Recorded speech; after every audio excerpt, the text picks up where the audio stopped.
Hello everybody, and welcome to another puzzle challenge video at chessuniversity.com. We're at the beginning of a new week, so it's back to the easy puzzles.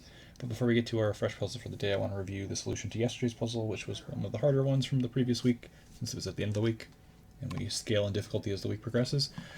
So if you want, and you haven't already taken a chance to try to find the combination here for black, it's black to play and achieve an advantage. So do pause the video if you want to solve it, otherwise I'll continue with the solution. Okay. So if you turn on your computer, computer's going to recommend the move f6, trying to destabilize the knight on d6, which is a very good move, and it's probably the best move because usually the computer's not wrong in such positions.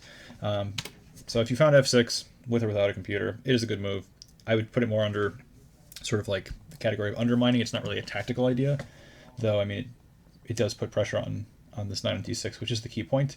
The move that was played in the game, which I think sort of counts as an actual combination, is starting with the move knight takes e5.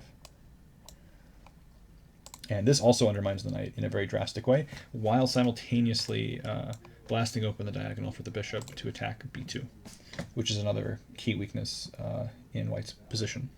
So if the knight sacrifice is accepted, which it kind of has to be, after bishop takes e5, we have the double threat against b2 and against d6, and the knight is kind of trapped. It can go to b5, but then after bishop d7, let's say a4, a6, now the knight has to move, and if it does move, then this one's falling.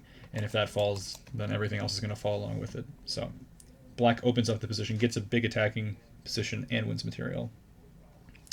So very good move, knight takes e5.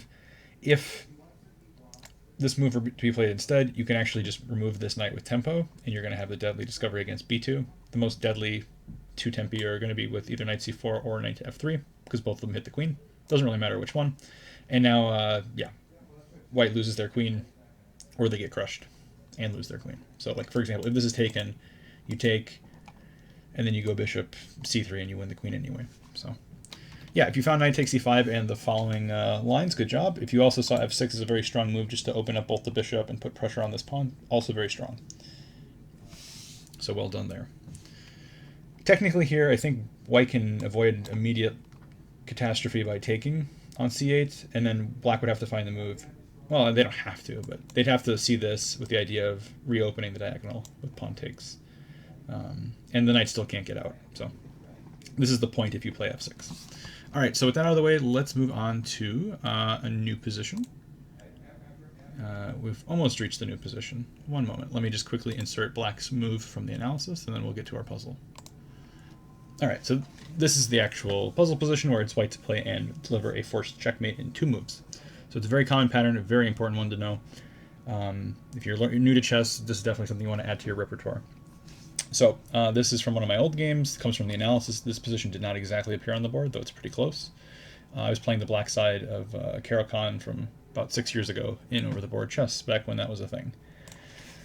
So the game began e4, c6, d4, d5, knight c3, takes, bishop f5, which is the old classical main line, knight to g3, attacking the bishop g6, keeping the bishop on this nice, powerful diagonal. h4, h6. This gives the bishop an escape square in case it gets kicked by the white pawn. You wouldn't want to play h5 here as black, as this critically weakens the g5 square, and later this is going to be an idea that you're going to watch out for, and it's going to be really hard to get rid of that knight. So h5 is never played. h6 is by far the safest move. Knight 1 to e2, trying to go knight to f4 and challenge the bishop. Knight to f6, knight to f4, bishop h7, bishop c4. White develops pretty aggressively.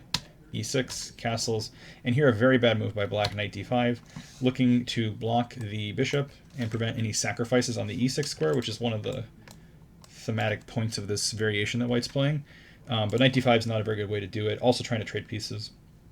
But had white played the move rook e1 and put pressure down the e-file, while black could in fact take this pawn on h4, it's very risky, and I mean, this can be taken, I think, with the knight and then with the bishop, and there's huge pressure here, there's pressure on e6, there might be a sacrifice coming anyway. So rook e1 was a much better move than what was played in the game, and this would be a very dangerous position for black because they're just very underdeveloped.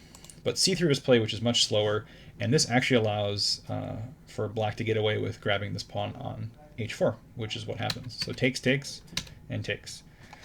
Now this is still dangerous for the second player, but in this version, without the rook already being on e1, black is actually able to get their pieces out and kind of castle safely. If you'd like, you could pause the video in here and see what you would play as white to put maximum pressure on black's position. It's a good moment. Okay, so assuming you've paused or taken some thought about this, queen b3 is a very typical move here, putting pressure against b7, which isn't protected, and also maybe sometimes looking to sacrifice, though not exactly now, on e6. And this would put an annoying question to black on how to defend this pawn, because both b6 and b5 weaken the queen side, but probably one of those moves has to be played, because you can't allow the queen to come in here. The rook's going to get trapped. So this would have been a more aggressive way for white to play, but instead bishop e5 was played. And I'm not fully sure what this move actually does to improve white's position. And now black's able to just develop some pieces. Knight d7, queen to b3 now, but now it's a move later, so it has less of an impact. Castle's queenside, queen to a4 played by white. And now the key puzzle moment is after the move a6, which is a horrible blunder by black. I did not do this in the game. In the game, I played knight takes e5, and then played king b8, and kept my king nice and safe, and the next I developed my bishop, and black actually won in the next 5 moves. But we're wondering what happens if a6. So this is your task. If you'd like to solve it, do take some time to try to find the best moves. If you'd like to get credit for finding the correct solution, do visit chessuniversity.com. The official post will be linked in the YouTube description, so you can make a comment on that post. You'll get credit towards your account on chessuniversity.com. You'll get reward points, which you can use later.